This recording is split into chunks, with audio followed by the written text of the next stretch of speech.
Greetings and salutations, everybody, and welcome to something brand new here on my YouTube channel. It is time for the CanUK podcast. You all know me, I'm LordX, and joining me today from across the pond is JesterCarr. Jester, say hello. Hello, people. That's it? Nothing else? Come on, indulge yourself. I'm new to this, leave me alone. Hi guys, I'm Jester. You'll know me on YouTube as JesterCarr13 if you ever want to look for my stuff. I've not got anything yet, but it's coming soon, don't worry.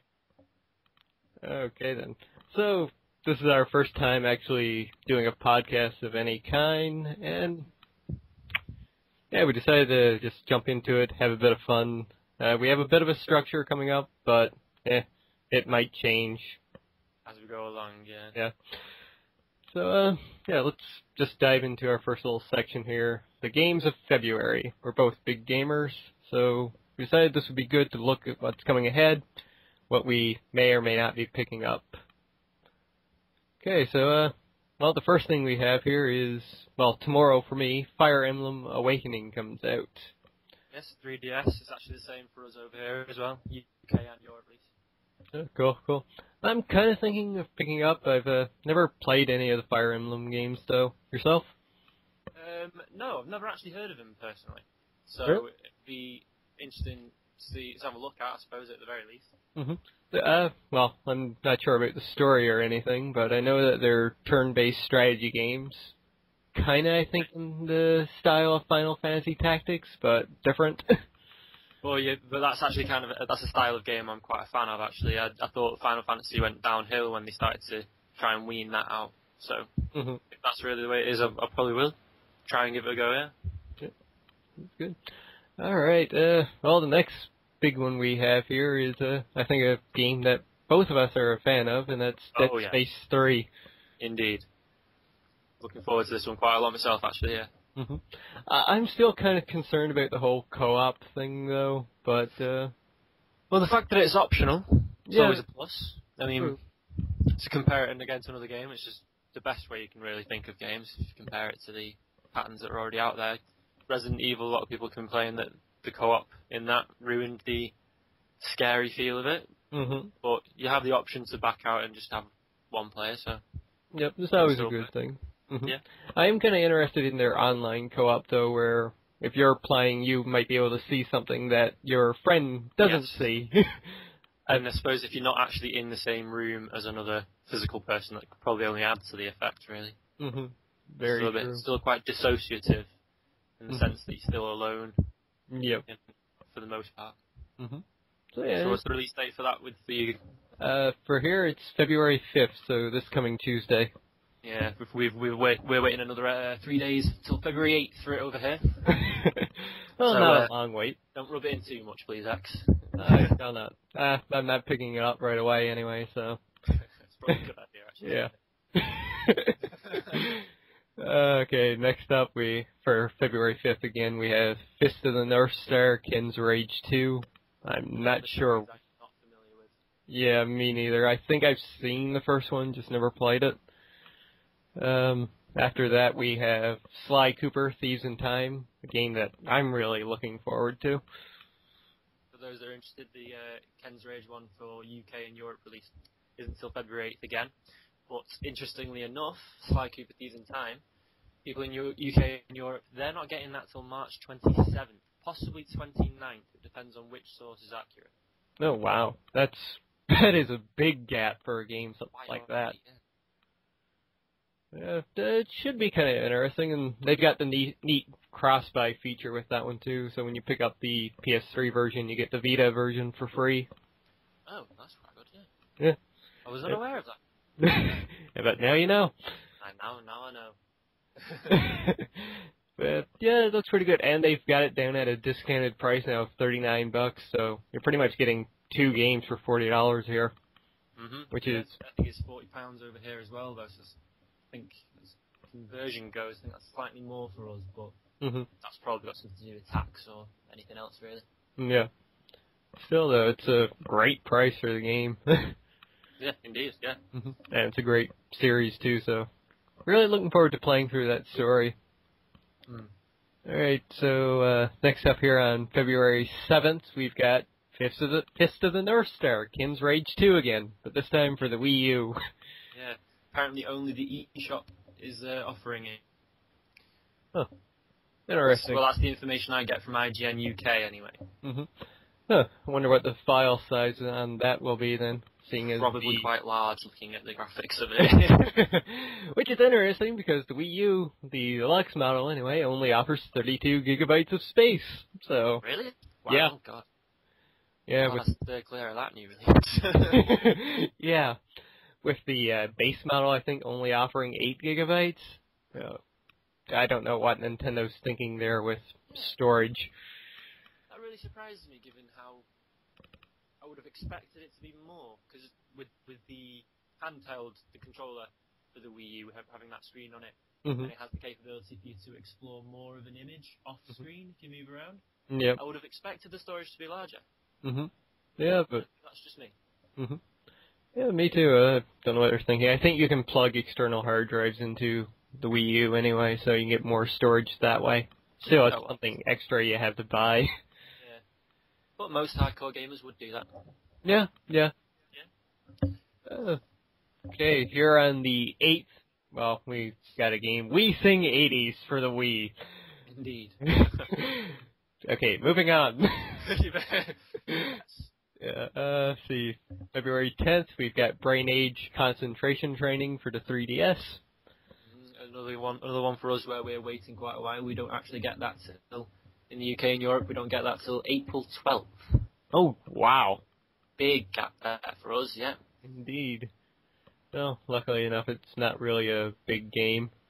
I've heard good things about the Brain Age series, though. Yeah, well, I did a little bit of research on sales figures for that. I mean, I'm not sure how accurate my sources are, Mm-hmm. but it was. I went in search for these statistics because, in my area at least, I'm in the north of England myself, for the audience's benefit. You can't turn anywhere without meeting someone who's had or has had a Brain Age game. So I checked on sales figures, and it's apparently quite popular in Europe. There's apparently a large gap in sales between how many sold in America and how many sold in Europe. Oh, wow. Yeah. So if that somehow reflects on why the release date is later, I don't know. But there you go. Maybe, yeah. Then again, it is Nintendo, and they've had weird things when it comes to release dates in different countries. Yes, that is true. That is true. Alright, so moving on to February 12th here. We've got 4 games, the first of which is Alien Breed for PSN and the PlayStation Vita. We got that 6 days earlier than you. Amazing. We win for once. I'm trying to think. The series, that sounds familiar. I think I might have one of those on Steam, but... Yes, apparently it was a series, if my research is correct, that was first released in 91, I think it was, the original Alien Breed. Okay. And there was an Alien Breed extension in 2009 that I'm aware of. Yeah. It's 91 for Alien Breed, that's right. Yeah. Let's see here. Just checking my Steam list of games here. Yeah, I have Alien Breed 2, Assault. I think I got that free on one of the sales. Okay. Sales are amazing. Sorry, yeah. Just doing it there. Yes, they are. And they can be highly addicting. Okay, next up we've got the big game for February 12th over here, and that's Aliens, Colonial Marines. Colonial Marines, I actually watched Aliens 2 again the other night, in preparation. I'm very pumped. I've actually never seen... Well. Yeah, I've actually never seen the Alien movies. Oh my God, X! What is wrong with you? Yeah, so best get on Get that. a chance, my friend. Seriously, do.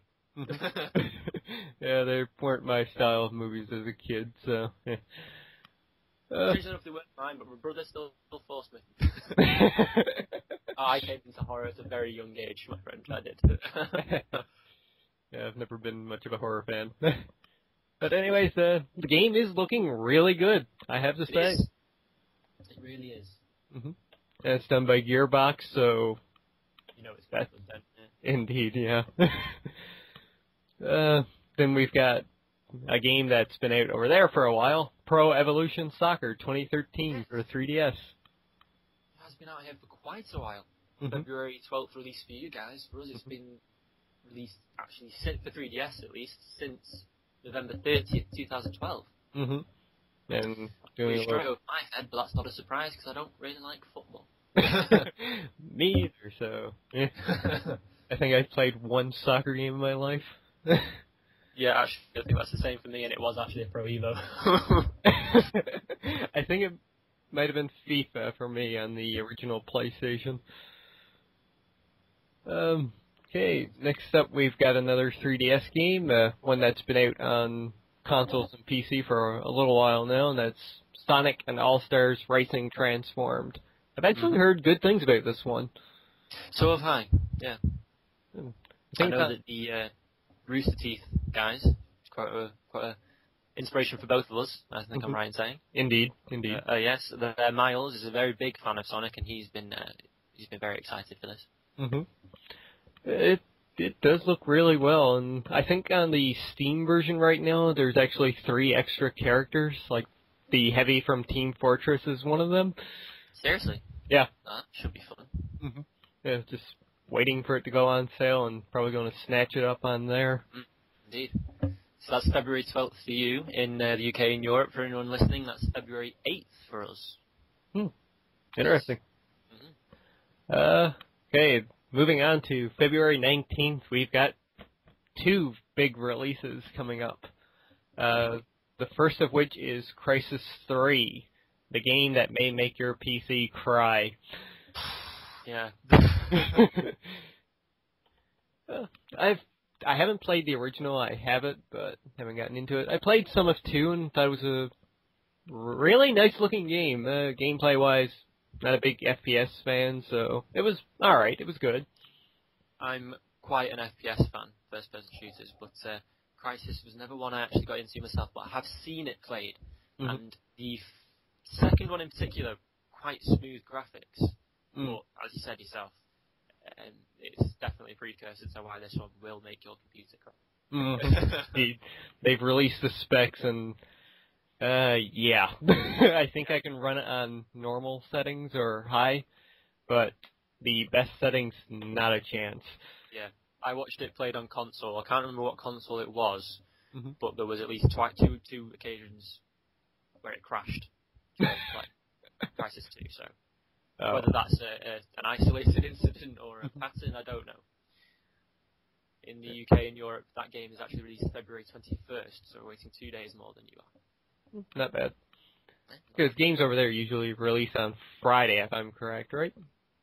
If that is a pattern, it is one I am unaware of. That's probably because I don't keep a very regular timetable anyway. Okay, I think I've heard that. That could be true. That could be true. Yeah, I think I've heard that being discussed in another podcast before. But yeah. While you carry on to the next game, I will check. Okay then. The next big game coming out the same day, which I'm sure makes a lot of people angry, is Metal Gear Rising: Revengeance.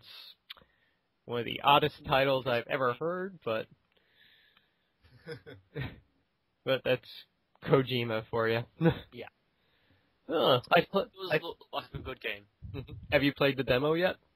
I have not played the demo, and I'm probably not going to. This is probably just me, but I'm not much of a demo player. It's probably a bad idea, really, for a gamer to know what they're going into.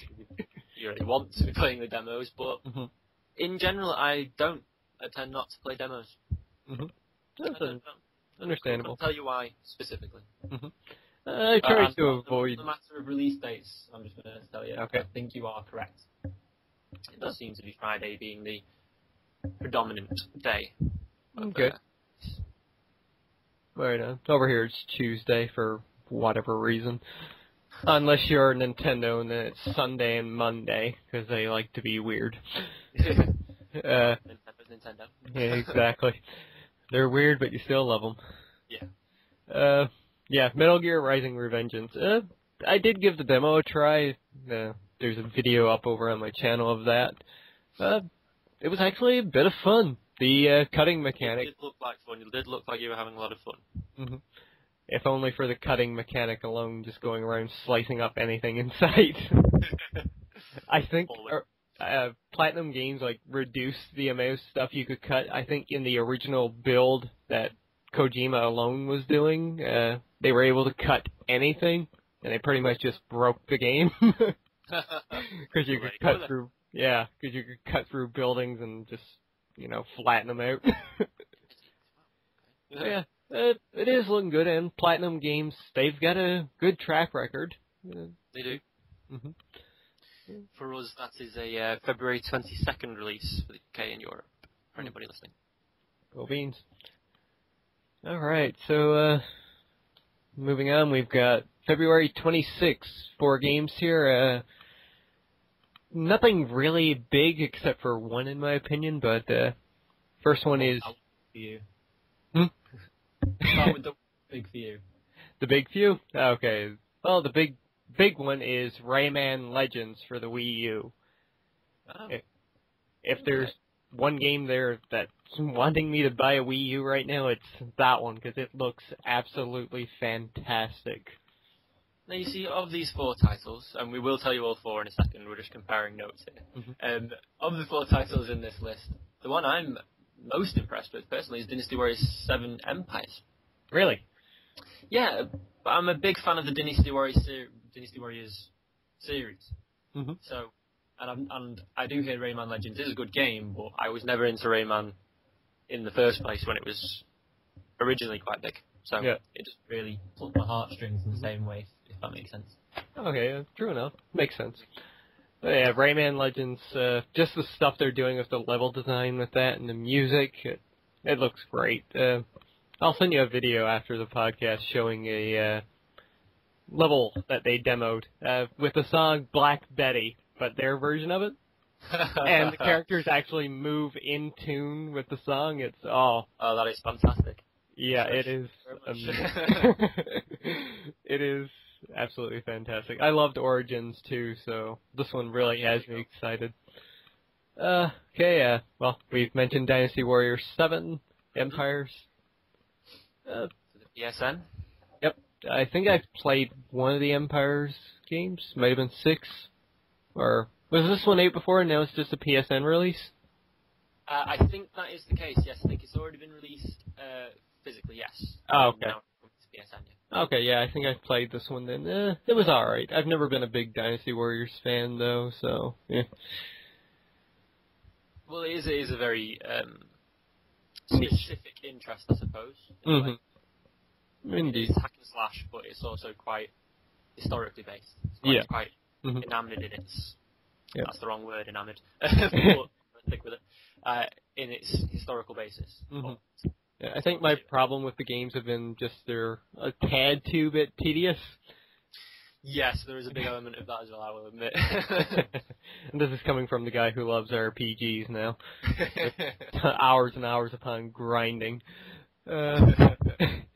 Alright, next up we have another 3DS game, one that I've been thinking about buying, and that's Etran Odyssey 4, Legends of the Titan. Another title I'm familiar with, so I'll actually take this one away. I've played a bit of, I think, 2 or 3 that I have. I've been looking for the other 2, but haven't been successful in finding them yet. But it's done by Atlas, one of my favorite companies, so they know how to make a good RPG, especially with a lot of Japanese influence into it, so it's looking pretty good. There's a ton of trailers out on the web right now showing off the different classes that you can have. It seems to have a very pretty art style, I will say. Mm-hmm. Yeah, it does. And next up, we have another game that's being ported to the PlayStation Vita, and that's Ninja Gaiden Sigma 2 Plus. Yes. The Ninja Gaiden. Go on. I'm kind of interested to see this one. Mm-hmm. Me and my older brother, big Ninja Gaiden fans in the past, him more so than I am. Yeah. So we're interested to see this one. Mm-hmm. I've played Ninja Gaiden Sigma 2 on the PS3. I thought it was a great game. It was hard, though, even on normal or easy, whatever I was playing it on. And it felt like one of those games that never wanted to end. It just kept going and going and going. I think the final boss had like 4 different stages to him. Oh, okay. Yeah, I was like, why won't you die, you fucker? But no. Very fine line between that being the end of a good game or the end of a bad game, I suppose, isn't it? Yeah. They had a few extra characters into it as well, which was kind of interesting and nice. And jiggle physics with the controller. Yep. Always a winner. And that's Team Ninja for you. Yeah, that's Just a quick note for UK and Europe listeners. These are all release dates for the 26th of February in North America and Canada, but for Europe and the UK, we're looking at Dynasty Warriors 7 Empires on the PSN on February 22nd, and Rayman Legends actually isn't out until March 1st. Ooh. Whereas Etrian Odyssey and Ninja Gaiden are both out on the 26th as well. Right on, nice. Yeah, Ninja Gaiden, kind of interested into it. I think they've just given the first one, Ninja Gaiden Sigma 1 Plus, for the PlayStation Vita for free via PlayStation Plus. Oh. Yeah. Oh, there you go then. Very kind of them. Indeed, yes. Something I need to download before that disappears, so whenever I do get a Vita, boom, another game to play for it. And last up here on the list, Might and Magic Heroes 6, Shades of Darkness for Windows. 28th February, yeah, Might and Magic. Another series I'm actually familiar with, which is unusual in this area. In my particular area, these kinds of games were never really that big, you know, ones very heavy in mythical kind of, like, you know, Dungeons & Dragons kind of thing. Yeah. It's not the same, but it's similar anyway. But this is actually a series that I am actually familiar with, which is, in and of itself, probably a shiny recommendation in this area for it. Yeah, I've played some of the Duels of the Planeswalker series, which is pretty much just the basic card game for, consoles and PC. So, Might and Magic's pretty good. I kind of want to get into the actual card game myself, but I don't know, kind of nerdy enough as it is now. So that, and they cost quite a penny. So. Oh, do they? Yeah. Well, standard physical cards. What do you expect? Well, yeah. All right, so that does it for the games of February. It does. Yep.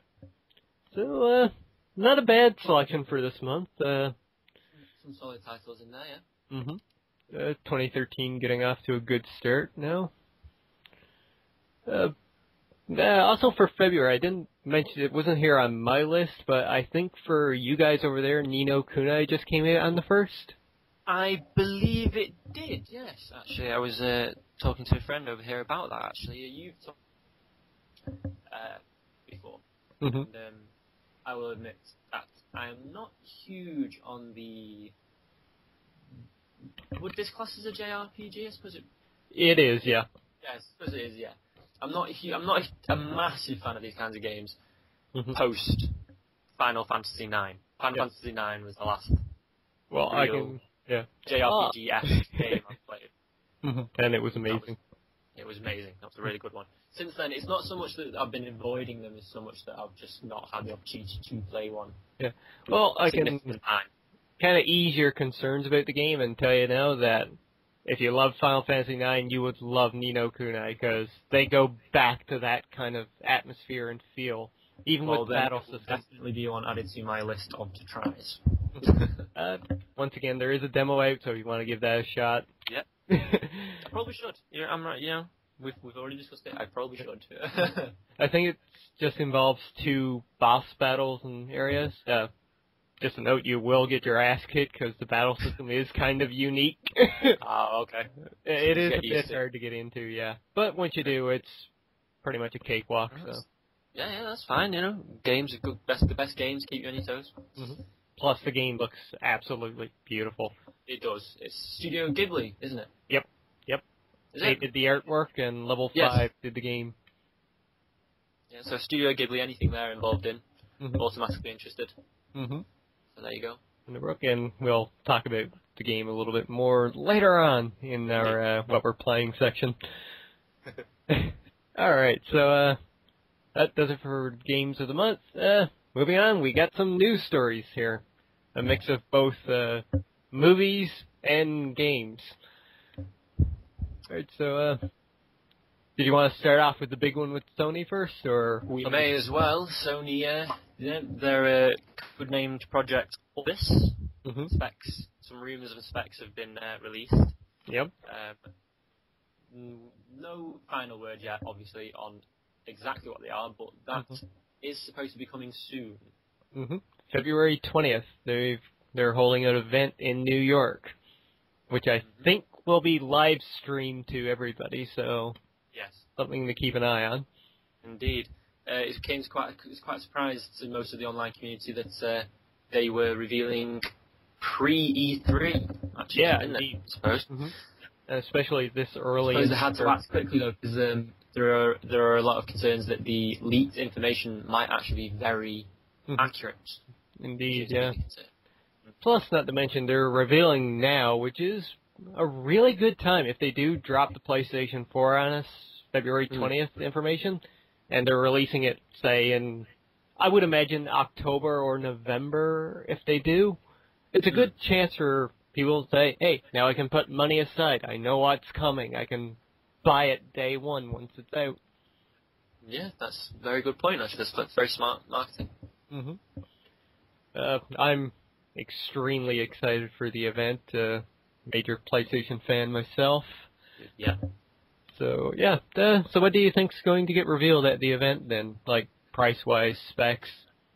Well, I would personally be surprised if we're given a final price. But given the specs that have already been revealed, such as the Liverpool SoC and the 1.6 gigahertz Jaguar cores, 8 of them, and all those kinds of things. I'm spouting these words, but I'm only vaguely know what they mean. Yeah, indeed. But I would be surprised if we're given a final price. But I would not be surprised if a lot of what we already know is simply confirmed. Yeah, I would imagine that too. They might save the price for E3. That would be the safe bet. Yes, probably. Yeah, that would be a safe bet. I would say. So, what do you think the price is going to be around then? Just on the topic. Oh wow. Well, I suppose, there's a few things to take into account there, I suppose, aren't they? They always sell the consoles at a loss because they make up the price on the games, the software. Yeah. So, unless it was I'd be surprised if PlayStation it was 3. an outrageous price. Yeah, I doubt if they'll do another PlayStation 3 blunder where they're like, hey, here it is for $700 again. Yeah. That did not go well over here. I think it was about £500 or £600 at peak here, I think. Yeah. I might have to check those details later on. Yeah. But I would be expecting somewhere around console on its own, somewhere around maybe the £400 mark for us. Yeah, I'm expecting around $399 at the highest. Hopefully it drops at like $299. That would be fantastic. Is that Canadian dollars for you? Yes. Oh, okay, fair enough, yeah. And kind of American dollars as well. Dollar's pretty even right now. Oh, but yeah, okay. yeah. So I think around that price, especially since they've been saying that the system is being built now with like off-the-shelf parts, which you can get now pretty damn cheap compared to what it used to be. Point, yeah. So, yeah, I think around $299, maybe $350, same as like the WiiU Deluxe model, around that kind of pricing. That's true. I suppose that would be a safe bet to compare it to what's already on the market. But still, in the back of my mind, there's still that part of me that's thinking this is Sony. This is a brand new, big next-gen release. I mean, WiiU could be argued to be next-gen, but no one's really thought, oh, this is next-gen. Yeah, it just feels like current-gen. Yeah, there's a nagging thought in the back of my head that the PS4 could possibly be that bit more. I could be wrong. Yeah, it all depends, I guess, too, on what like Microsoft's going to release the 720 at it too. Sony, I doubt if Sony's going to be like oblivious as what they did with the PS3, and they're going to need to compete this time around if they want to get that step ahead of Microsoft. This is very true, yes. So, and they can sell it at a loss. I mean, like you just said, they can make up with it in the software, exactly. And they're selling their building in their HQ now in New York, I believe. So money from that as well is going to help them out. So they can sell at a loss. There's a lot of things, I guess, going around that. What about games? Do you think we're going to see any games at the event? Oh, wow. Well, to be completely honest with you, I'm not actually 100% sure on what is being developed at the minute for specific PS4 next-gen release. I know there are a lot of games still being developed, but as of yet still being announced to be this current gen. So, exactly. I think a lot of those two you might see on next gen, like GTA 5, for example, and Watch Dogs. Oh, yes, true. Although I have heard a rumor that Watch Dogs is supposed to be current gen. Yeah, they've said that it was running on consoles at E3, I think, or on a high-end PC, but yeah, they said it is coming out for this generation. But oh, sorry. I thought you said it was next gen. No worries. It's just where the release date's like later in the year. They might do that. Who knows? Oh, I see what you mean. Yeah.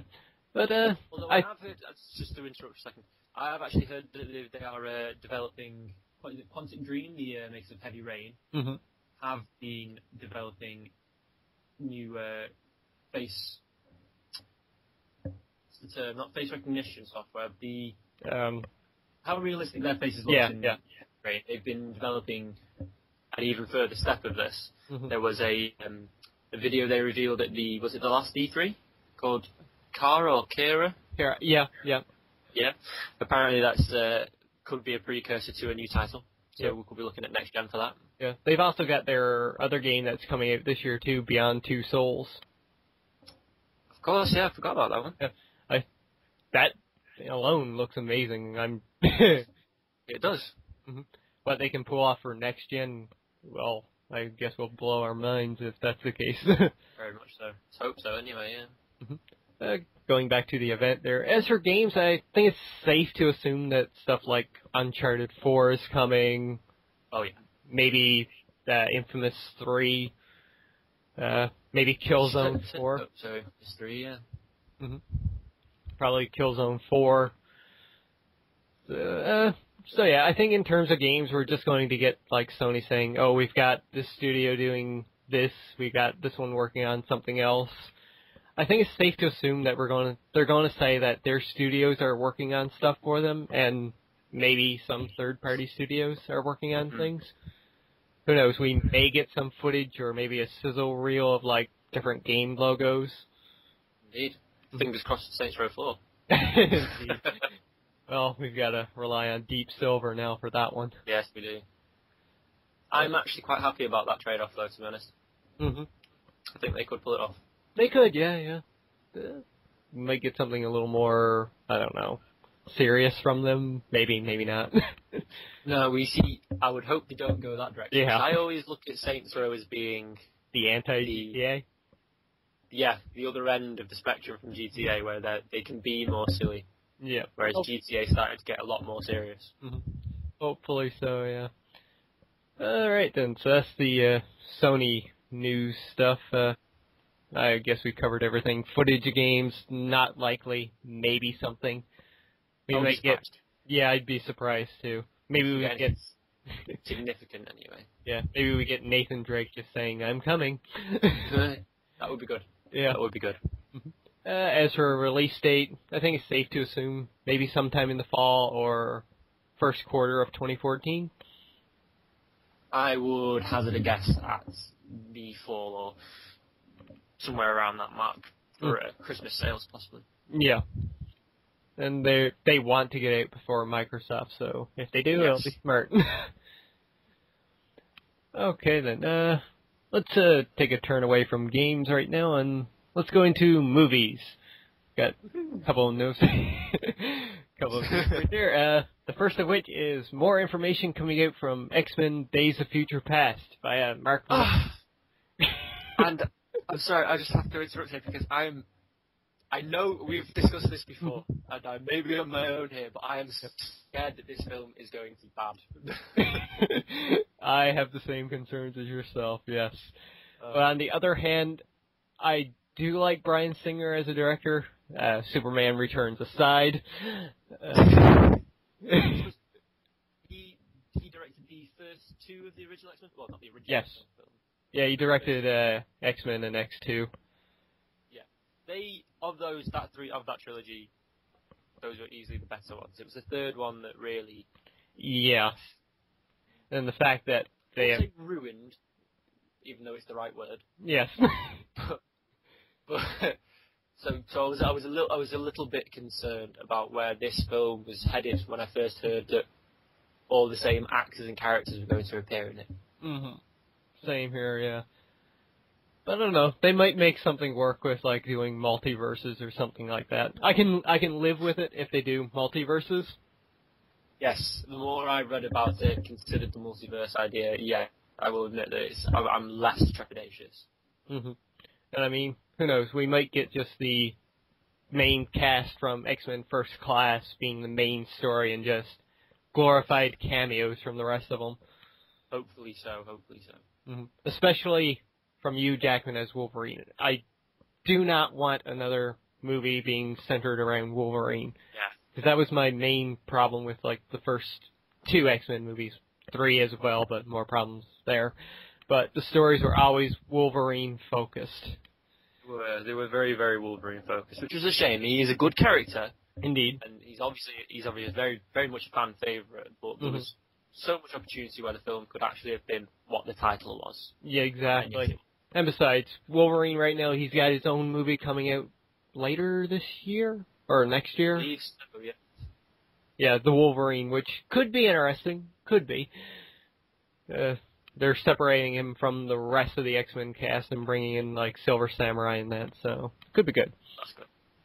So, going back to the actual news story, I think we got a little derailed there.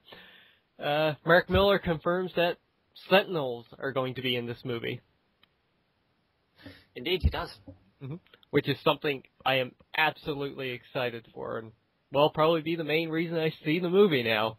Because probably most die-hard X-Men fans are probably very, very happy about that. Because we've had 5 X-Men movies now.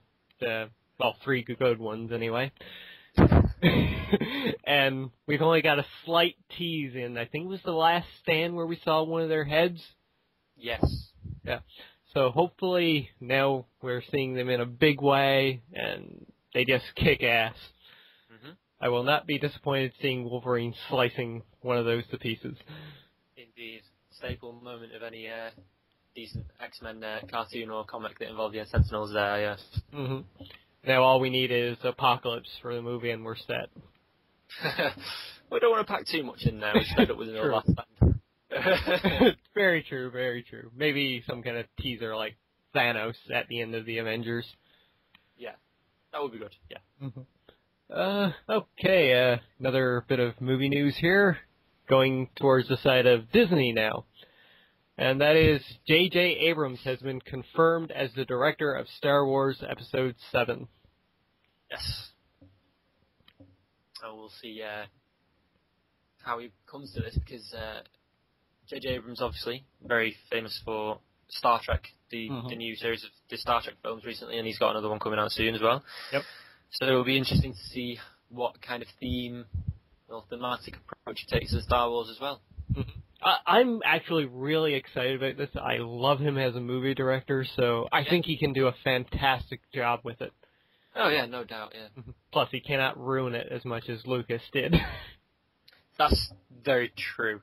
I think the main thing that separates the two directors is that where Lucas, he always had an eye for like the big spectacle and making things look pretty and the big battle picture, I think, of everything. Where J.J. Abrams, he has a really deep connection with his actors and the characters themselves. So, very much does, yeah. So I think from Episode 7, even though it's being produced by Disney and some people are up in an uproar like, oh, it's Disney, they're going to ruin it. I think they can actually do a great job now, especially with Abrams onto it. You might get some like great character development and story into it. Because I'm just hoping that the Disney influence doesn't breed another Jar Jar Binks. oh god, I hope not. Well, with Abrams, they're down there a bit. yeah. You never know. I mean, they did great with the Avengers. They didn't ruin that. They did amazingly with the Avengers. I think I was quite pleased in the way that Disney was able to do that by giving the money and the means, but keeping creative influence back of the Disney approach, if you know what I mean. It's the same thing with Disney and Pixar as well. Pixar movies, though kind of tending towards kids, they have a lot of dark elements into them that appeal to adults. Because I mean, dark elements and even little subtle in-jokes and all that kind of thing, exactly. I mean, the movie Up, the opening scenes from that with the old man meeting his wife as a kid. So sad. Oh, I know it. I was watching that. I was surrounded by kids at the time. I was thinking, Jesus, this is not appropriate. But yeah, they don't pull away. They deal with the tough issues. They do. I mean, like Toy Story 3, probably one of my favorite movies now of all time. Yes, I saw that recently for the first time. Actually, I will agree with you. It was very good. They pretty much kind of did go with the new generation of like kids growing up and appealing to them, but at the same time, they actually appealed to the first generation that watched it too. Like, I mean, definitely. They continue that story fantastically well. So yeah, J.J. Abrams confirmed as director of Star Wars Episode 7. That should be really good. It should be really good, yeah. And going back now to game news, Dead Space 3. Something that has people in kind of an uproar. You want to take the lead on this one? I would, but I'm not 100% sure on what microtransactions are. Okay. I've done a little bit of reading, and I'm of the understanding that I will represent the I was going to say uneducated, but that's probably the wrong word to use. The slightly less involved audience here. I understand that the microtransactions is there's going to be multiple DLC of a small size. Yeah, like price, is that correct? Yep, stuff like extra weapon parts and stuff like that. Now you see, I can see why there would be uproar in that. I could see that. Yeah, and microtransactions, they usually tend to side with like the free-to-play model. That's how like developers get money from those games. Like you buy extra weapons, items, stuff like that. Yeah. So that's the kind of thing that would usually be relegated to in-game currency. Yeah, exactly. Now that they're just sort of clawing for money from the consumer. Pretty much, yeah. So Dead Space 3 apparently is getting those. I've seen quite a bit of like uproar from people about this, going like, "Oh, EA's like taking all our money now" and stuff like that. Yeah, no, it does not surprise me. And, like, it's ruining the feel of the game. It has to be difficult right off the bat and everything, which I can agree with. Dead Space, I don't want extra stuff right off the bat. Yeah. I want to go through the game, like, suffer through it. Suffer through it, exactly, yeah. Like the first two, the way it should be played. But I can understand, like, some people wanting this stuff. Those people that just want to experience the story of the game. Well, yeah, and there's always those audiences who don't get a game for a challenge, they get a game purely for the escapism, I suppose. Exactly, yeah. They want to experience the narrative, not the difficulty. Yeah. So I suppose there is an audience for it. It's just a shame that they've had to add a actual monetary price to it. Yeah, exactly. It just does seem like it's EA being greedy. But the other thing is, though, EA's not the first one to do this. I play a lot of JRPGs, and a ton of those have, like, 20, 30, even up to, like, 40 and 50 pieces of DLC for, like, extra items, money, and stuff like that. And a lot being released, like, day one and the following weeks after. It's a very interesting approach. But if there's basis for it, then companies are going to do it. Yeah. So, yeah. I think the ones for Dead Space has been, like, $3, stuff like that. A lot of the ones I know I've had experience with are, like, 99 cents, maybe up to $2. at the most. That's the price of a song on iTunes. I suppose that's not too bad. No. Especially if you just want that, like, extra little boost to help you through something. I know in, like, few JRPGs I've gone through, I've gotten, like, stuck at one point, like, holy crap, how am I going to get past this? And I know I've indulged in a bit of this DLC before in the past, and it's like, yeah, I needed this boost to help me just get through this part of the game. So that's probably what a lot of it is originally made for, I suppose, maybe. Yeah. Alright, so I've got one more piece of news here, and that's another bit of Marvel Studio news. Kevin Feige, or Feige, I have no idea how to pronounce his last name, came out just the other day, and he was talking about Marvel movies, and he was kind of talking a little bit about Phase 3, the one that starts now after the Avengers 2 in 2015. Yeah. And he confirmed at that time that Doctor Strange is finally coming to the Marvel movie universe. And this should be a very interesting addition to the Marvel universe, because it's actually probably the first introduction of magic, however they decide to approach it, to what is predominantly scientific in the universe as it stands. Yeah. Mostly magic wives we've seen so far has been Thor, but even that, it hasn't been a great deal. Yeah, even that could be explained away as a form of science. Much as, is it an Ant-Man quote or a Wasp quote, is it? Magic is just science that hasn't been explained yet. I think it was Hank Pym, or it could have been Tony Stark. One of the two. I think that quote was alluded to in the Thor film, but I could be wrong on that. But yeah, Thor actually said that in, I think he did, in his first movie, where he was like, yes. Yeah, right, he was talking with, what's her name, and was saying, like, I come from a place where they're both in the same. That's the one, yep. And it's Natalie Portman. How dare you forget her name? She is a beautiful woman. True. But yeah, Doctor Strange is coming. Like you said, it's something we've not seen yet from the Marvel Universe.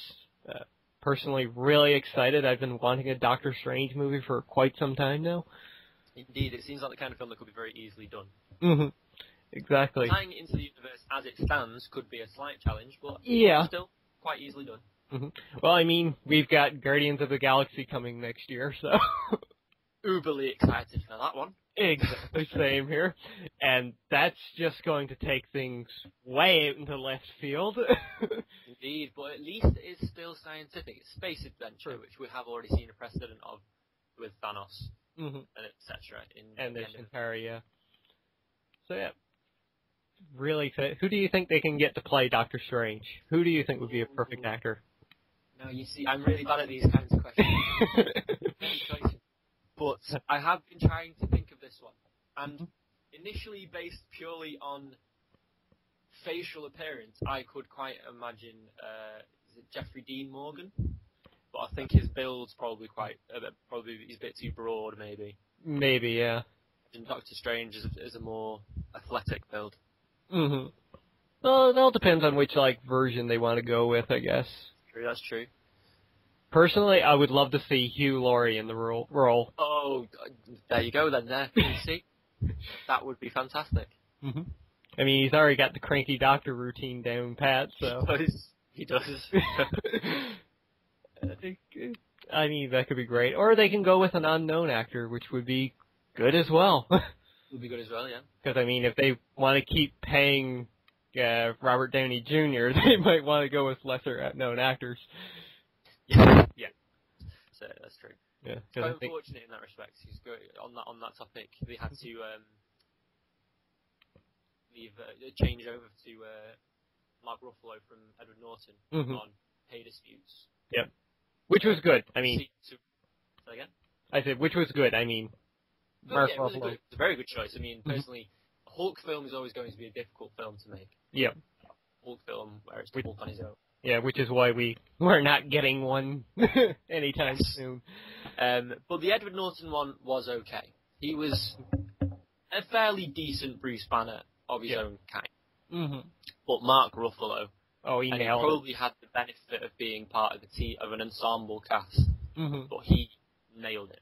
Yep, definitely. He was Bruce Banner in a nutshell.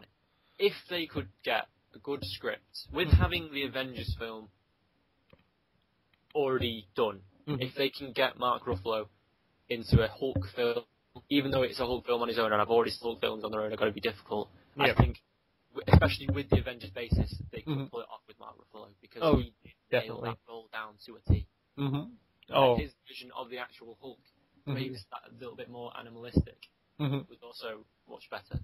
Yeah, definitely. Whereas Edward Norton's, I'm going to say, kind of looked like a cage fighter. Yeah, he did. Oh yeah, I agree.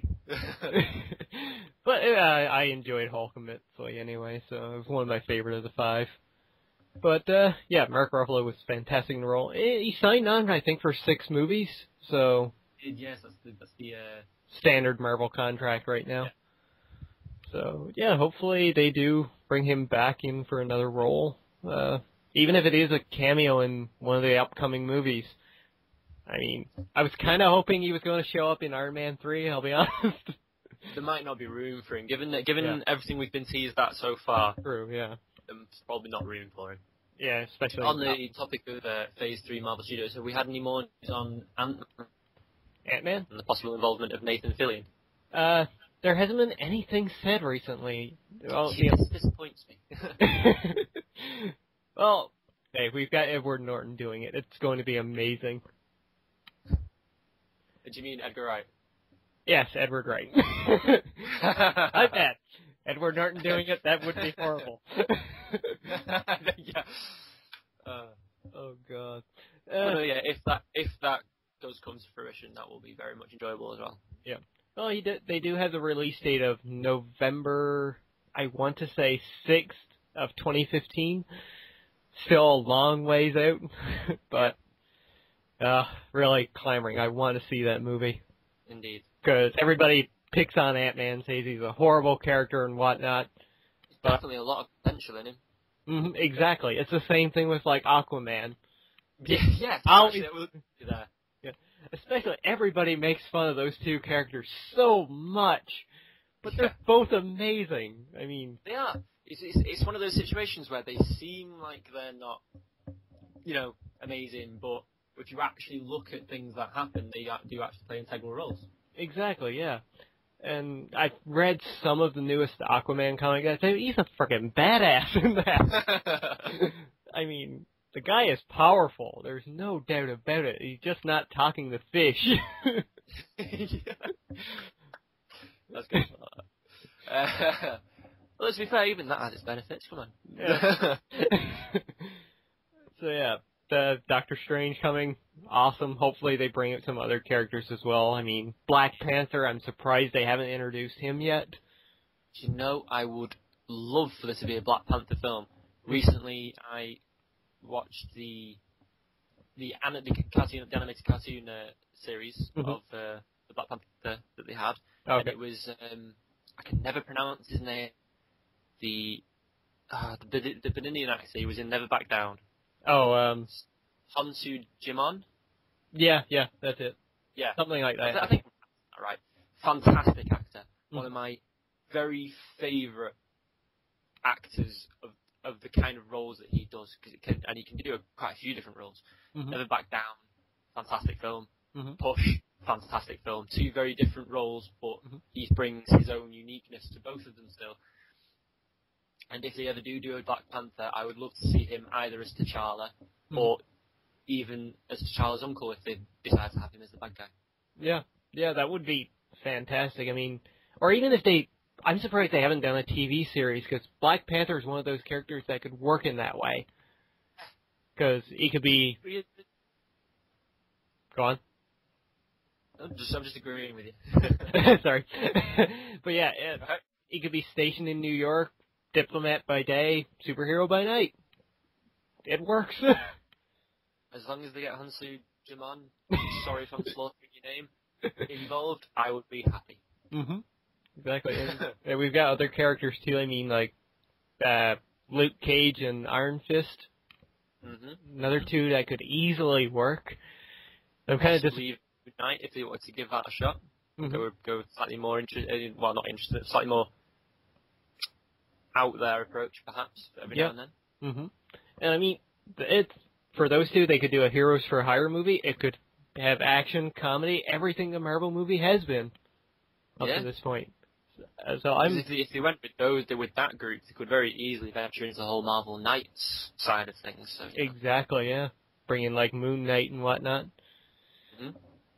And I'm not sure if Marvel's gotten the rights back yet. I'm pretty sure they did, but they never said anything. But Daredevil, they could toss him into the mix there. Oh yeah, as long as it's not Ben Affleck. Exactly, yes. To be fair though, that wasn't a bad film. It just wasn't a bad film. Yeah. The director's cut was good. Yeah. Better, anyway. But, I'm surprised they haven't, like, tossed in other Easter eggs for these characters. I mean, they could easily do, like, a Heroes for Hire poster or something in one of the Marvel movies. Like, just up on a wall somewhere. That's true. But I suppose maybe they're counting their, just keeping tabs on what they're doing for the minute. True, yeah. Just to see where things go, because especially with Avengers 2 is going to be competing with the Justice League film.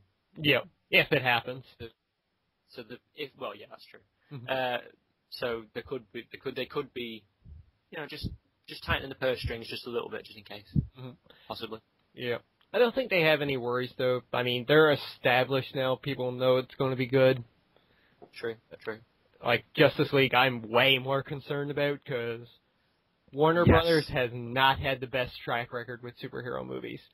Batman, fine. Everything else, eh. It's hard to do a Batman film wrong, though. Yeah, well, I mean, think the three Christopher Nolan's 3 films. I'm not trying to take anything away from what he's done with them. He has done a fantastic job with them. With Batman Begins and Dark Knight Rises. They were fantastic. But it is hard to do unless you're going to go ridiculous like Arnold Schwarzenegger.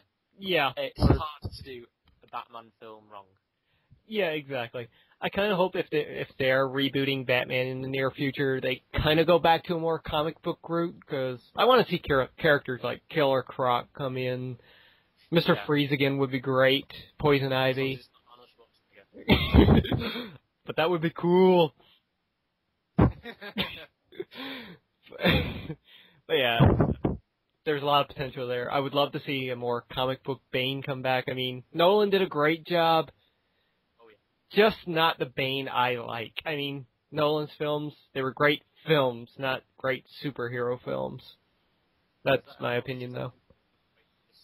Yeah, that's a very good way of putting it. So, yeah.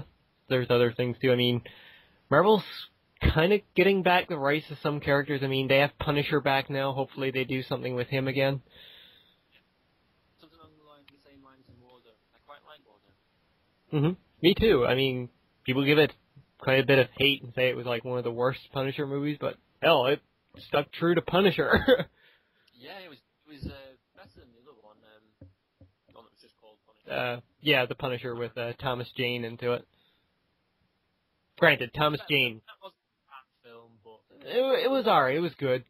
Being a Punisher fan, I was kind of annoyed how they did the origin in that, but well, yeah, true. Yeah, but Thomas Jane did have the look of the Punisher, and that little internet video that he and that other guy did not too long ago, the Dirty Laundry one, the short Punisher film.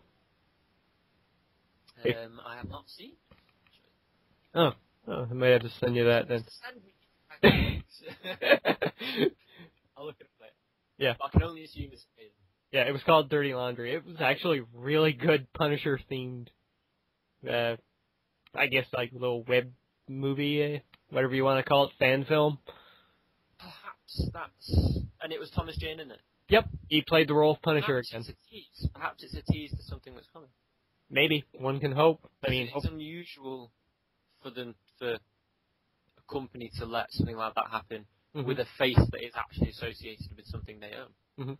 Well, it was a fan film, though, so kind of deal. I think there was a lot of, like, little promotion Thomas Jane was doing, like, sending the video to Marvel saying, hey, look what we did. We can do this even better. Yeah. It's kind of like the whole Mortal Kombat thing, where a couple years ago, fantastic. The guy did the fan film, and then it became a web series. So, and there's another movie coming. It was a very, very good approach to that, actually. If they were ever going to try a Mortal Kombat film again, I would, even though it does stray away from the actual Mortal Kombat lore.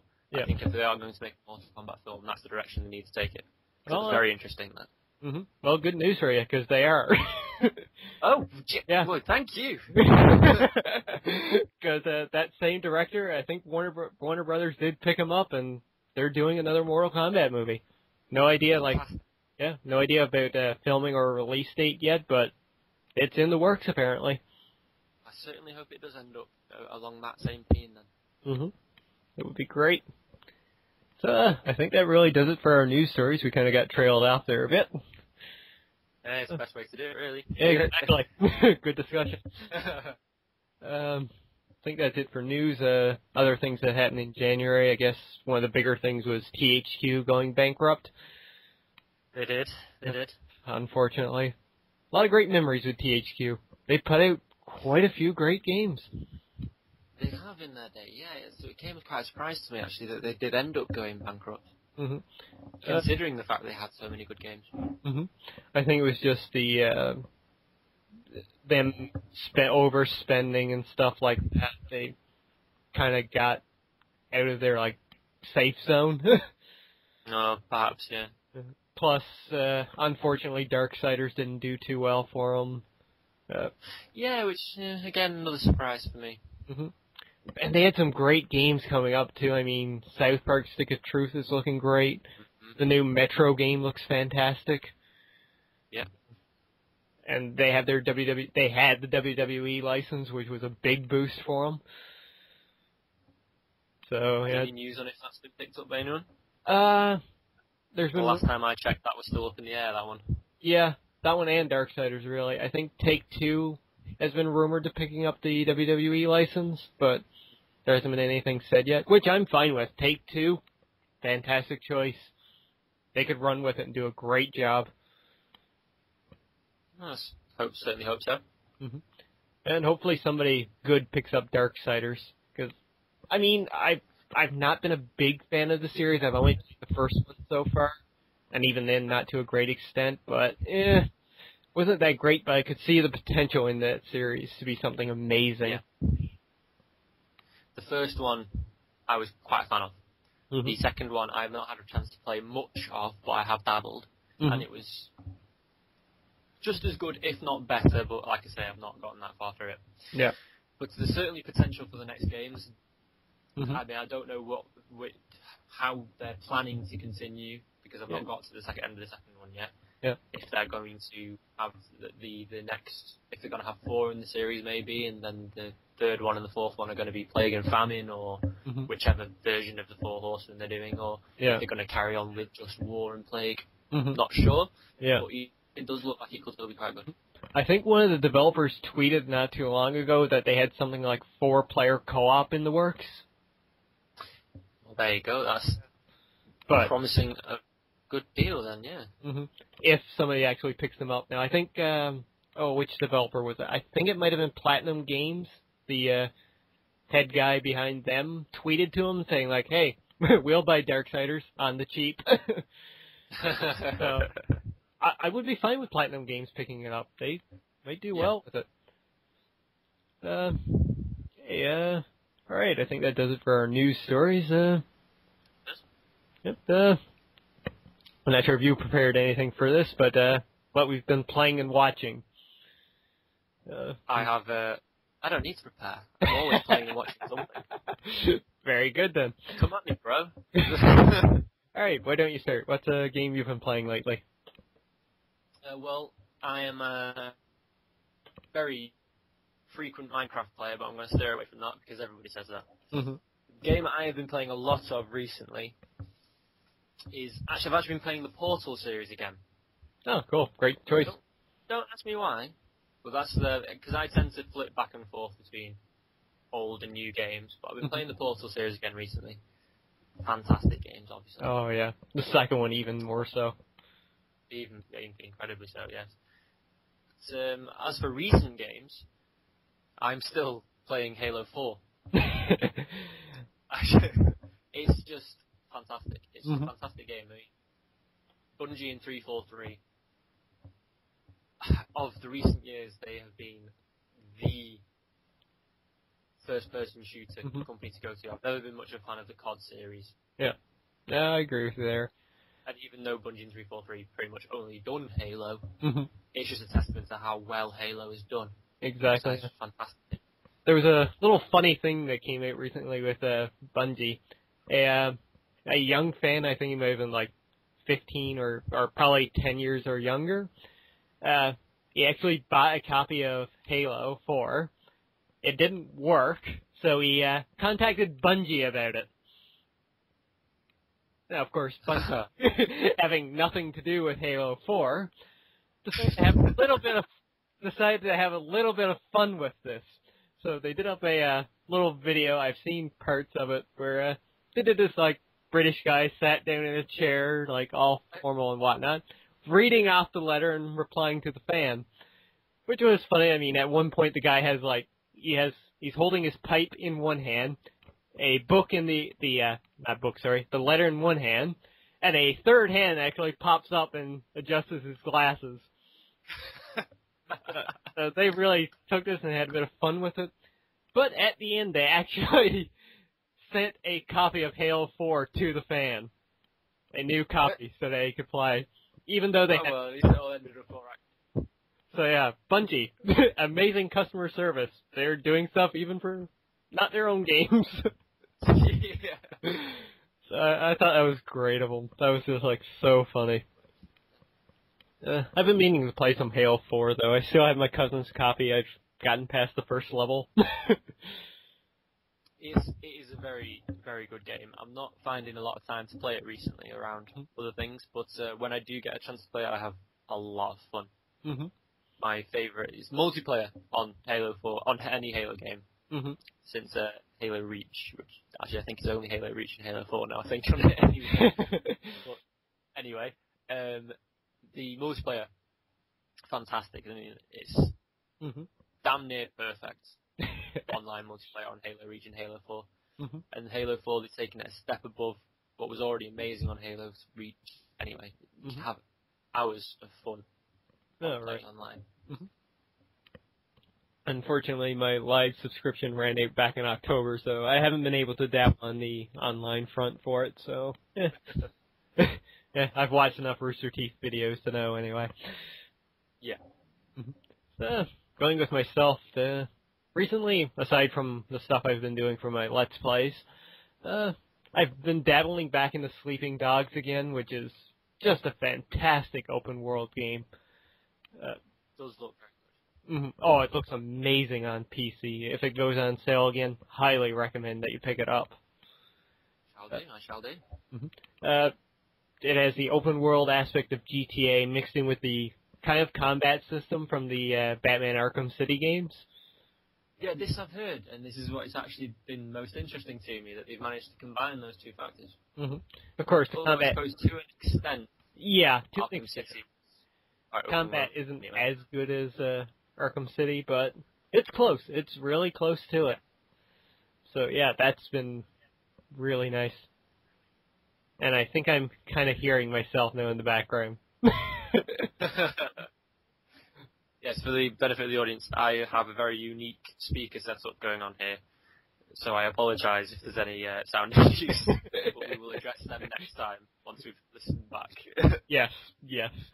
So yeah, Sleeping Dogs, I've been playing that, and of course on PS3 I've been diving into Ni no Kunai, which has rejuvenated my love for Japanese RPGs. I mean, I still pick up tons all the time, but this one, it makes me feel like I'm playing a classic Final Fantasy again. It's just so beautiful, so nice. And even though I'm still really early on in the game, it's been so, I guess, heart-wrenching at times. I don't want to spoil anything, so I won't say anything. But, yeah, if if you don't have an ironclad heart, the opening cutscenes, one of them anyway, if you don't cry in that, oh man, I applaud you, because it is so gut-wrenchingly hard to watch. So sad too, but at the same time you get that heartwarming feel afterwards, and I don't know, it's great. And the accents in the game have been fantastic. maybe you're a fan of this, Jester, but they did go with a British cast for the game. Yes, I did notice. And I was a fan. I thought at the beginning, maybe I'll play with the Japanese language, but I'll test out the English one first, and I've fallen in love with it. Well, we are a lovable people. Yes, you are. Not the main character, but the which is it now? Lord of the Fairies, Drippy. He actually has a Welsh accent, and That's fantastic. yeah, and he actually uses a lot of the mannerisms too, like the word tidy. Yeah, you're familiar with that? Yeah, he says that all the time. Just the way they've done the voice acting in the game is great. Oliver's a tad annoying on the side, but I have loved the cast so far. The game itself is beautifully designed. Studio Ghibli actually did a fantastic work. It looks like a movie when you're playing. Outside of the cutscenes too, it just looks gorgeous. And the battle system's good. It's going back to the turn-based thing. You can move your character around the screen, but you have to choose between what you want to do and everything, and there's no fucking auto-select like they did in Final Fantasy 13. So, they've done a great job. What else to say about the battle system? It kind of reminds me, too, of Pokemon to an extent. Because you have these, what was that? Would that be a pro or a con? Pro, actually. The way they've done it is actually really well, because you have these, aside from Oliver himself, you actually have these familiars that you can toss out that will fight for you. And each one is, like, differently balanced. Like, you've got your fighter, you got your defender, you got your evader, all the ones I have so far. And they each got their own, like, different special attacks and whatnot. So, yeah, they kind of involved Pokemon in with a turn-based RPG. Oh, that certainly sounds quite good, actually. Yeah, I might have to try this game out myself, yeah. Mm-hmm. Yeah, highly recommend. Exactly, yeah, highly recommend it. I'm kind of disappointed I didn't go with, like, the Wizard Edition that they put out. They had a bit of, Namco actually had a bit of... Yeah, Namco had a bit of trouble with that afterwards, which kind of makes me glad I didn't attempt to pre-order one from them. Because I think, like, a whole mess of people didn't get their collector's edition. And Namco's like, yeah, we can't make any more. Oh, wow. Yeah, kind of disappointing, but the collector's edition did look kind of nice. It came with your standard stuff, like I think an art book was there. They also had a little plushy version of Drippy into it. But the big thing in the collector's edition, which I would love, was the Wizard's edition. The Wizard's edition book that came with it, which is actually the same book that the character Oliver has in the game. And even though it is in the game, you can read through the whole thing there. It's over 300 pages long. Jesus. Yeah, and has detailed information about, like, monsters, locations, spells, even, like, stories that were written for the purpose of the game are stuck in there. It's, like, very well done and well written, too. Now that is a bonus to one. Yeah, exactly. That was worth $100 alone right there. So yeah, that's pretty much what I've been playing recently. I dabbled in the Metal Gear Rising Revengeance demo. I tried out the Cave demo as well, which I really want to play. Just waiting for a good sale to go on for it. If you don't know about, have you heard anything about the Cave? No, I haven't. No? It is actually from one of the guys over at Double Fine. It is a adventure game, point-and-click adventure with platforming elements into it. I think there is a cast of 7 different characters, but you only choose 3 at a time to go down into the cave. And each one has their own different story. But from one of the guys that actually did Maniac Mansion back in the day. Oh, well then, yeah. I've played the demo. Thought it was fun. I've heard many good things from other people. So yeah, there's that. And sounds like it could be good. Mm-hmm. Make up of it, yeah. Mm-hmm. Like I said, I'm just waiting for like a Steam sale or a PSN sale for it to go on. Pick it up then. Won't be paying, I think, $15 it is right now. It's probably worth it. I won't say that. It's probably it's probably still worth the $15, but with other games coming out right now, it can go on the back burner. It wouldn't get played. Games coming out now. Exactly. It wouldn't get played anytime soon. Alright, so that does for the been playing, been watching section. I'll start off with one of the ones that I've been watching recently, and that's Archer, Season 4. Have you watched this TV series? I haven't. I've heard good things, though. It is absolutely incredibly funny. It is probably the funniest animated series I've watched in a long, long time. And it is geared towards adults. I mean, this thing is not kid-friendly at all. Yeah. But, if nobody knows about it, it's about a secret agent that works for a company called ISIS, which is run by his own mother. Which is, I think, oh my god, I'm going to ruin this right now, but I think she's played by Judy Greer. Judi Dench or Judy Greer? I think one of the two, anyway. I'd be surprised if it was Judi Dench. Judi Dench was M in James Bond. Yeah, I don't think it's her. No. Who else? Greer does sound familiar, though. Yeah. Who else is into it? Alicia Taylor is into it, the comedian. Oh, yeah, I'm familiar with her, Yeah, she's plays one of the other agents in the game that Archer used to have a relationship with, but now she just pretty much hates his guts anyway. But I highly recommend the series. It is so much fun.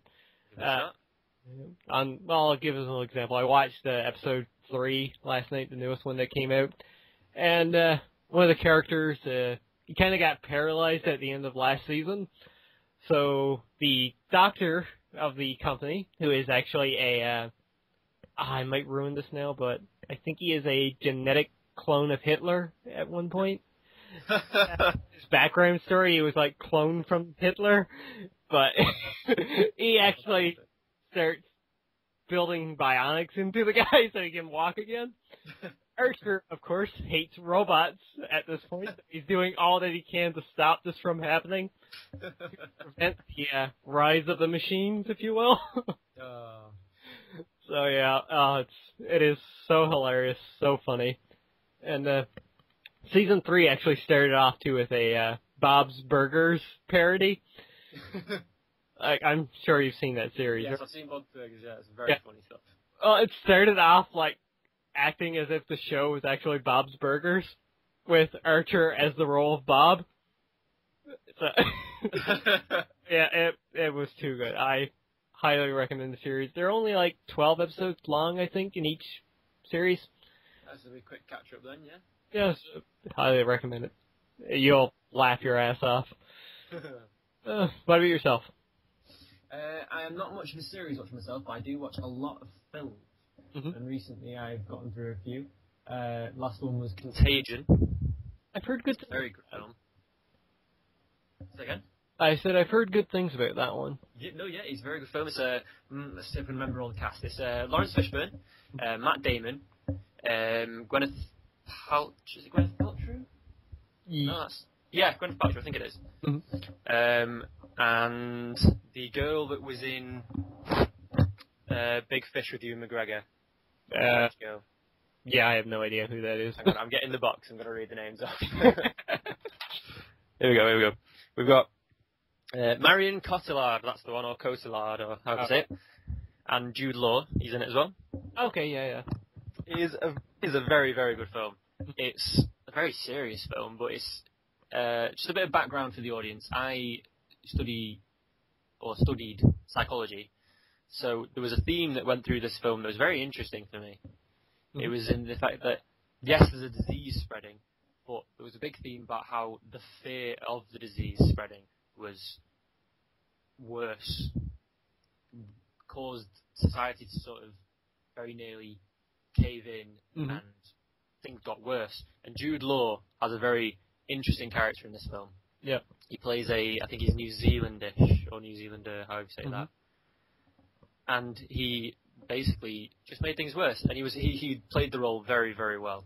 It's a very good film. Mm-hmm. Very, very touching, very exciting. There are moments where you feel like you're missing out on stuff that could be explained, because there are scenes where the actors are walking around rooms and you can tell they're talking to each other. There's some sort of script that they've got. For whatever reason, in editing, they decided to dub over that or plaster over that with music, so you can't hear what they're actually talking about. Oh, Jesus. It feels like you're missing out on integral parts. You're probably not, but it feels like you are. Okay. So that would be my one big criticism about this film. But otherwise, it is a very good film. Nice, yeah. Definitely have to check that one out. Maybe it's on Netflix, so I can look it up. Yeah. Other than that, I've also watched my usual 10 a month share of zombie films. That's just me. Have you seen or heard about the newest one that's, I think, out this weekend, called Warm Bodies? I've heard of it, and I am going to see it. I've actually heard some good things about that now. Indeed, yeah. People saying that it's less like Twilight, but a lot more like Zombieland, which I am all for. It's another one based on a book, isn't it, I believe? I think and so, it does seem like it was first sort of thought up as a piss take of Twilight. Yeah. But it seems to have grown into its own thing, which does look really good. It's got the young man that played Beast in X-Men First Class. Yeah, I noticed that. First time I saw the trailer, I was like, that guy looks familiar. Yeah. Where have I seen him? It does look like it's going to be quite good. Definitely going to have to check that out. Though, Yeah. I'm probably going to see Die Hard 5 first. Yeah, that's also on the list as well. And next week I'm actually going to see Wreck-It Ralph, which I think you've already seen, haven't you? Yes. So I'll be seeing it next week, and then we can talk about that next time. Oh, definitely, yeah. Yep. An awesome movie. For myself, movie-wise, sat down and I watched Chronicle last night again. Fantastic film. Oh, definitely. A great take on the superhero film. Oh, yes. And it made found footage film good. Yes, it really did. I love the way they did the style, where it wasn't just the one camera. They switched between anything that had like a camera into it. Yeah. Which I thought was like fantastic and made the end battle scene so much good. So well done. Yeah. I thought they were very clever in the way that they did it found footage, but never tried to imply that it was found footage that had been put together. Exactly, yeah. So it was really... So you never found yourself wondering, well, how did whoever stuck this together get that footage kind of thing? Yeah, exactly. And the story into it was absolutely fantastic. I mean, we've seen a lot of stories where, this is the guy and he eventually becomes a hero, and this is his story on how he gets to that point. I think this was one of the first films where we saw, like, the development of a supervillain. Yeah. Which I think was, like, so well written and done. Like, you watch it and you're like, yeah, I can understand how this kid got to this end point. Yeah, like, very much so, yeah. Especially one of those last scenes where his father's talking with him in the hospital, and he's like, "It's your fault your mother died." Oh God, yeah. Like, yeah, I would have ripped the guy's head off him myself. Yeah. Like, oh man.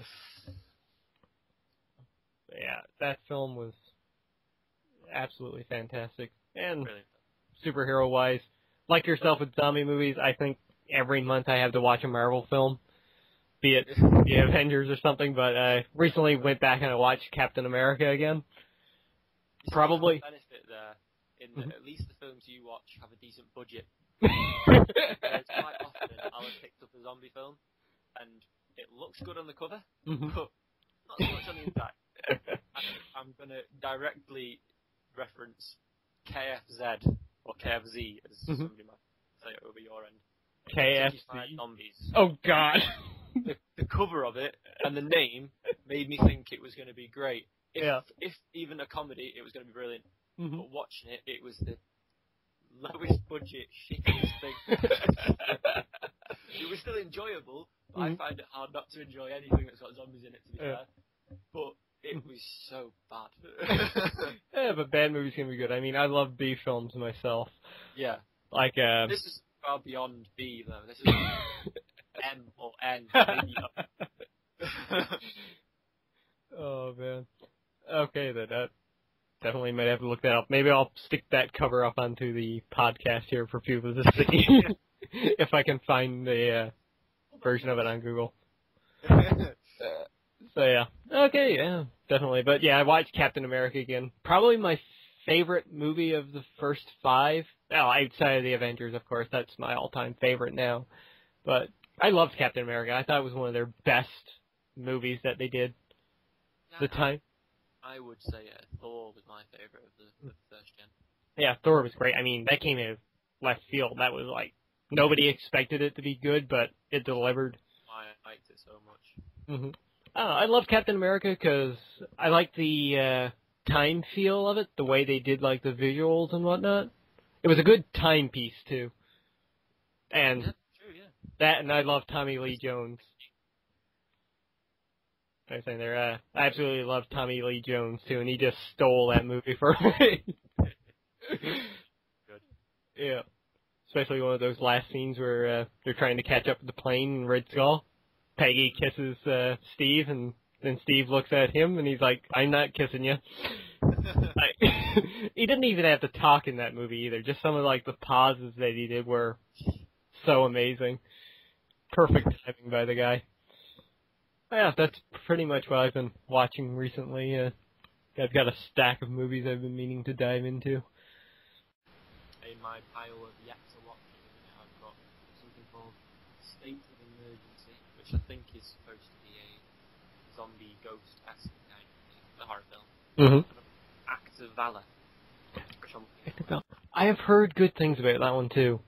I've not seen it yet. I'm a big fan of Warner. Well, it's done tastefully. Yeah, exactly.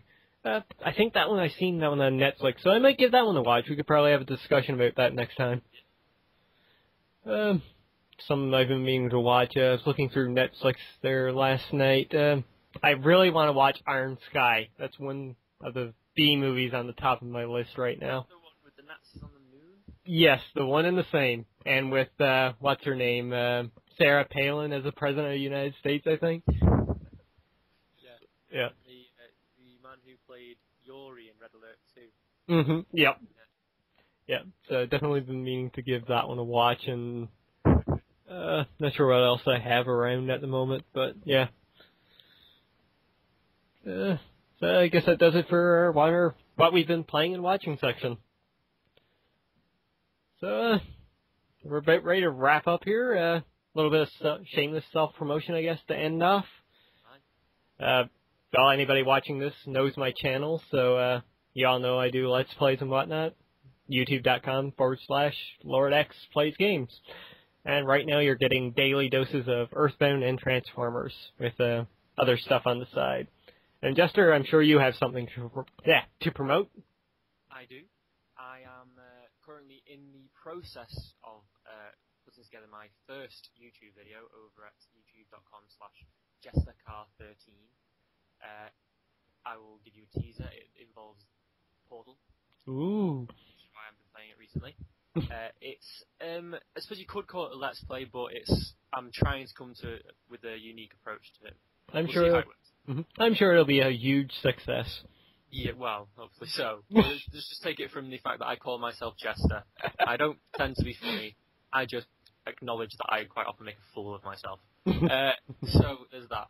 But also the actual thing I do, if you go over to jesterconceptions.blogspot.co.uk, you will find my weekly narrative blog, which is a story I'm writing for weekly public release, and it would be very much appreciated if you gave us a read.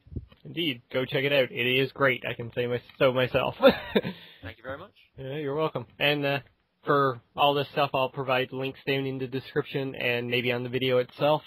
So do that. Go check it out. Self-promotion. And I guess the other promotion I guess we can talk about for briefly right now is this podcast itself. Indeed. We can't promise a schedule for this, mostly because I live here in Newfoundland. Jester is 3.5 hours ahead of me in time over in the UK. So, I'm in the future. Indeed, you are in the future.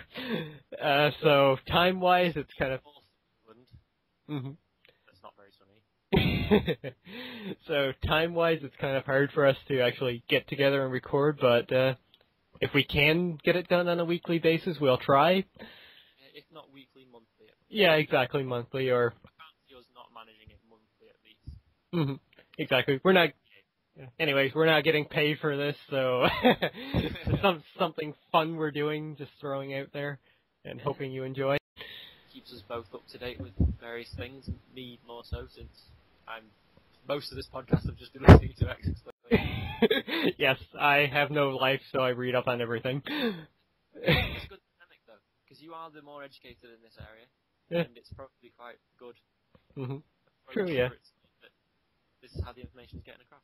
Mm-hmm. Very true, yeah. It provides good discussion for the both of us. Yeah. And hopefully for any listeners out there. Yeah. Mm-hmm. And who knows, maybe in the future we might be able to get somebody else to come on and join us for a show, one of our friends. We've got plenty that might be able to fit in time-wise, so who knows. Who knows? Yep. And other than that, the name of the podcast, as we said at the beginning, was the CanUK podcast, or CanUK, however you want to pronounce it. Canadian. Spelling, that's the important part. Exactly. Canadian and UK combined together. But, yeah, if you have a name suggestion that we can use that hasn't been used before, please feel free to shout it out. Yeah, Who knows? Who knows? Maybe how we came up with CanUK was that yeah. we couldn't quite find something that we felt fit that hadn't already been used. Exactly, yeah.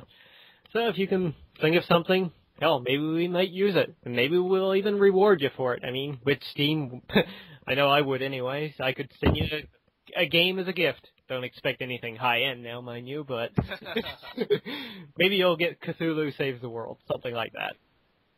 But yeah, if you have any suggestions, please shoot us a suggestion.